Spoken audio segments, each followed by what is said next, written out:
Okay, let's put in a SIM card. I have this SIM card from T-Mobile,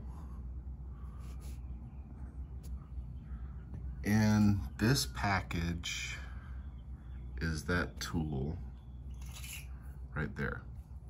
That's the tool we're gonna use to open this guy up. And of course you gotta drop it on the ground.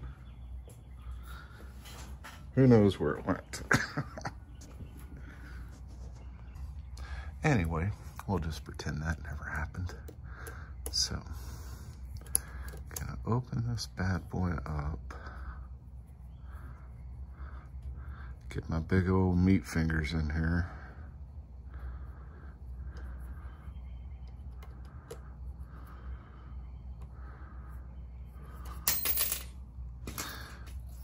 Drop number 2.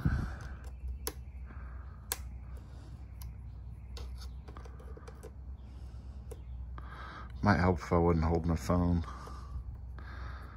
Should have grabbed a stand to put this on.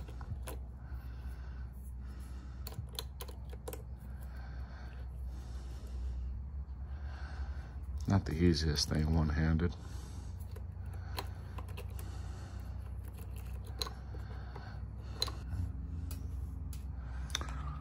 One bolt.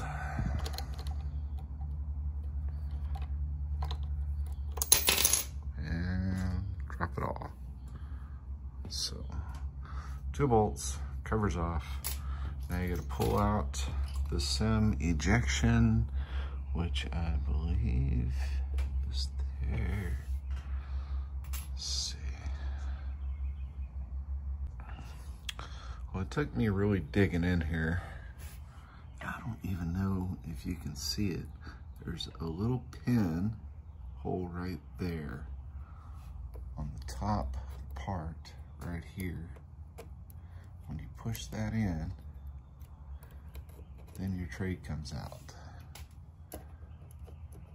Take your tray, set it down here. Get my card. Now I'm gonna need my other hand. Okay, anybody that's ever replaced a SIM card in a cell phone, you know there's only one way this can go. Shove it back in here.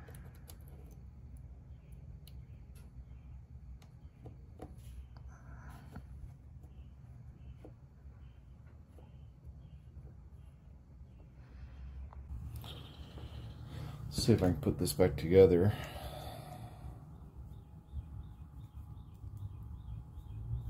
With 2 hands. Got y'all on the table. Maybe I'll only drop the screw once. Let's see.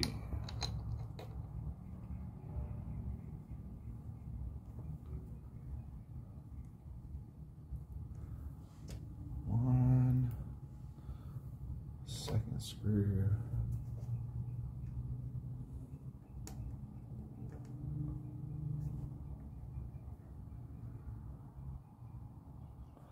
Give it a little torque.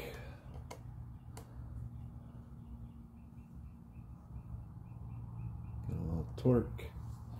I don't think I showed this the other day, but that's your safety switch or key or safety key, something like that. For some reason, my unit came with 2 of them. I guess in case that one gets lost. And then I also have some spare screws. I guess in case I lose some screws off my top. And then I still don't know what the rest of this stuff is. I know that this holds the ground charger down, but I've already got it held down. I guess the rest of this stuff is if I was to place the unit together, which I don't have the units placed together. So that's it. Okay, turn this back on.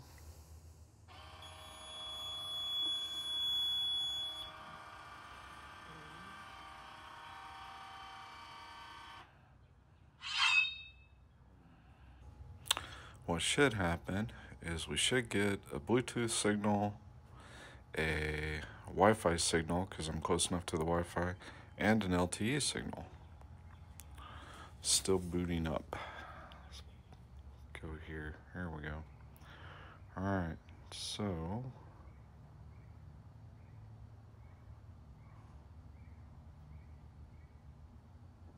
here comes the Wi-Fi. There's Wi-Fi. So Bluetooth, Wi-Fi, LTE, the RTK. You know, this thing has mowed my yard at least twice since I got it. Other than being dirty, it's really not in bad shape. Turn it off and look at the blades.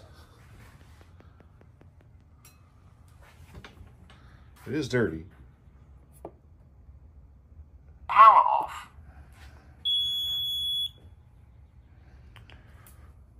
Flip it over.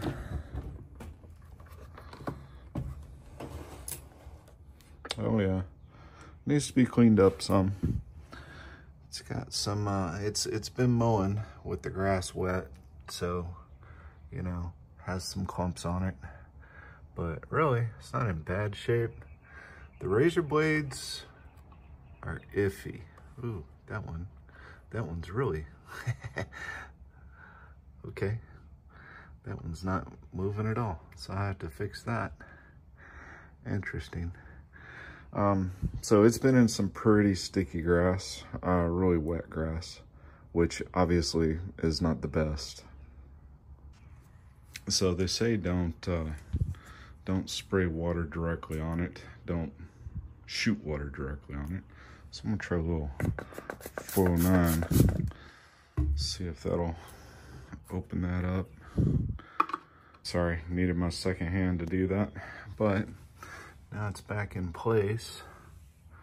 Yeah, it could use a little cleaning. Obviously, you don't want to mow wet grass, but all in all, I don't think it's too bad.